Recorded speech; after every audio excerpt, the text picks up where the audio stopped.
নিশাদ্রব্য বন্ধ করা জায়েজ না হারাম? জায়েজ। এটা ভালো কাজ, এটা ভালো উদ্যোগ যে নিশার ভয়াল থাবা থেকে যুব সমাজ তরুণ তরুণীদেরকে সে রক্ষা করেছে। সিনেমার নায়ক হয়ে এখন বাস্তবে আসল নায়ক হয়ে গেছে, মানুষের ভালোবাসা পাইতেছে।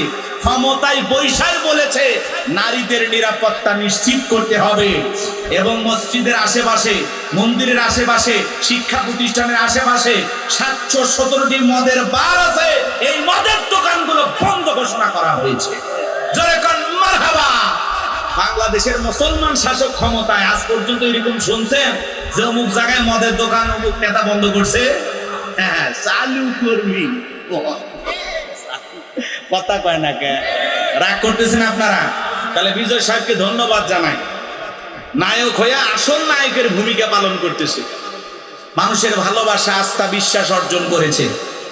এই সেই বিজয় নায়ক যে সর্বপ্রথম ভারতের বুকে দাঁড়িয়ে মোদীকে ফ্যাসিস্ট বলেছিল, স্বৈরাচার বলেছিল। কথা বলে ঠিকেরা? মোদীর বিরুদ্ধে বক্তব্য দিয়েছিল সেই নেতা। সবাই বলতেছে আগামীর প্রধানমন্ত্রী হতে পারে নায়ক। কথা কয় না কেন? হ্যাঁ, এই জন্য অনেক ভাবে তাকে থামানোর চেষ্টা করেছে, থামাইতে পারে নাই। একজন মুসলিম নারী, তাদের মুসলিম লীগ দলের 3 জন এমপি এই বিজয়কে সমর্থন দিয়া 120 জন পার হয়ে গেছে। পরিশেষে সে মুখ্যমন্ত্রী হয়, শপথও নিয়েছে নায়কের স্টাইলে। কথা কয় ঠিক না?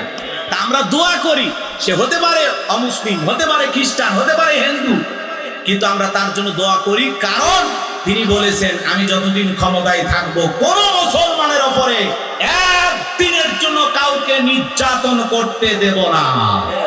এদেশের সকল মানুষ নিরাপদে তার অধিকার নিয়ে বসবাস করবে, সেটা যেই ধর্মেরই হোক, বাপের বেটা। কথা কন? আরে শুভেন্দু দাদা করছে এটা হিন্দু রাষ্ট্র, এখানে হিন্দুদের রাজত্ব চলবে।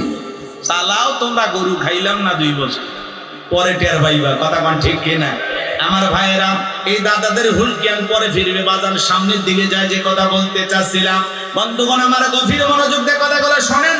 এই জন্য তাম পৃথিবীর জালেম আর বেঈমানরা ঐক্যবদ্ধ হয়েছে পৃথিবীর জমিন থেকে ইসলাম আর মুসলমানকে মুছে ফেলে দেবে, কিন্তু ওরা তো জানে না ইসলামের সুইচ আছে কার হাতে। আরেকটু জোরে কোন। আমার আল্লাহ বলেন ইউরিদুনা লিতুফিউ নূরাল্লাহি বিআফওয়াহিহিম ওয়াল্লাহু মুতিম্মু নূরিহি ওয়ালাউ কারিহাল কাফিরুন।